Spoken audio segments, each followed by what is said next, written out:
Henry and the Buccaneer Bunnies by Carolyn Crimmy, illustrated by John Manders.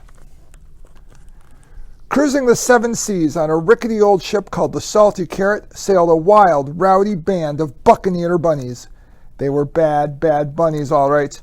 When pirates on other ships saw their long, floppy ears and their fluffy white tails, they shook with fear.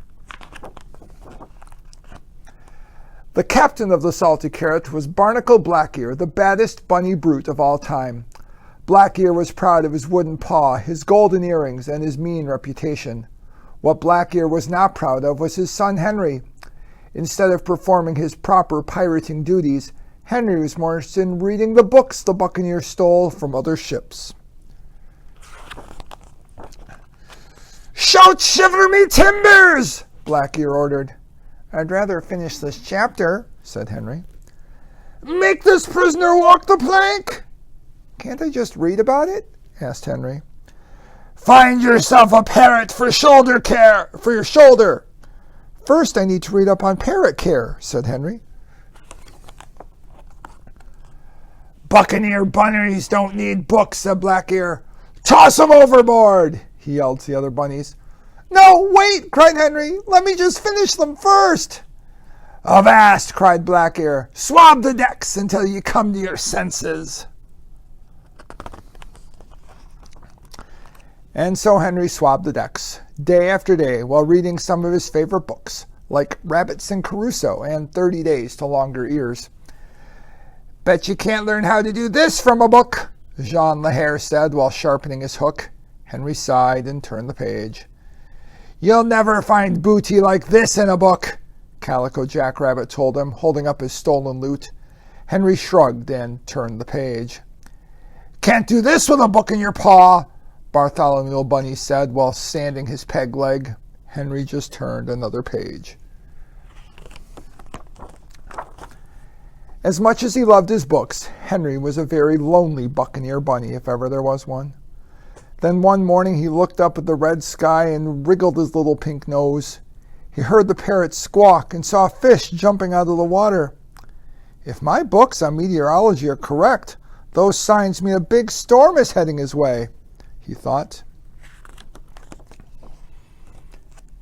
Henry tried telling Jean the Hare about the upcoming storm. "Excuse me, but I believe a storm is coming," Henry said. But Jean was too busy polishing his pieces of eight. "Get back to your books, Henry." He tried telling Calico Jackrabbit. "I'm pretty sure a storm is on its way," Henry said. But Calico Jackrabbit was too busy admiring his tattoo of a cabbage. "Don't bother me now, Henry." Finally, Henry cried, "Batten down the hatches! A huge storm is coming!" "What do you know about storms?" Blackear demanded. "Get back to swabbing the decks before I make shark bait out of those books of yours." Henry did as he was told, but he kept his little pink eyes on the skies. When he saw the rats abandoning ship, he started picking up his books in empty treasure chests. The storm started small.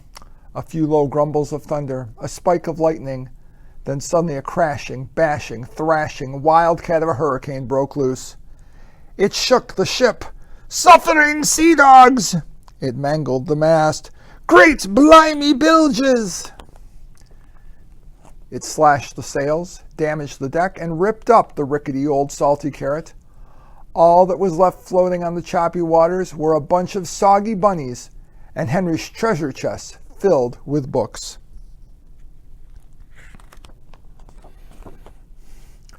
When the storm finally calmed down, Blackear, Henry, and the rest of the Buccaneers paddled to the nearest island. "We're ruined!" wailed Blackear. "No ship, no pieces of eight, no gems!" He sat in the sand and blubbered like a lily-livered landlubber. But Henry got to work. The first thing he did was build a 2-story hut out of palm fronds and coconuts. "How did you learn to do that?" asked Blackear.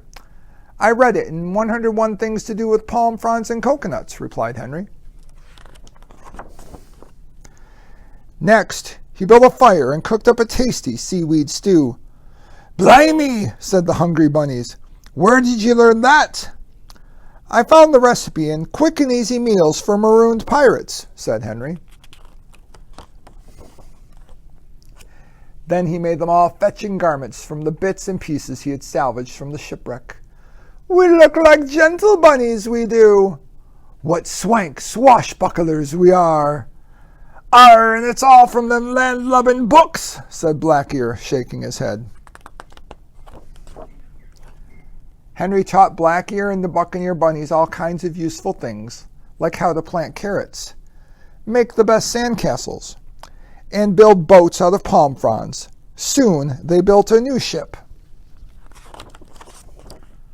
which they sailed to the library at the nearby Easter Islands every summer. Here the bunnies spent many happy hours slurping seaweed stew and reading books. Aye, Buccaneer bunnies will always need books, said Black-Ear. Henry just smiled and turned the page.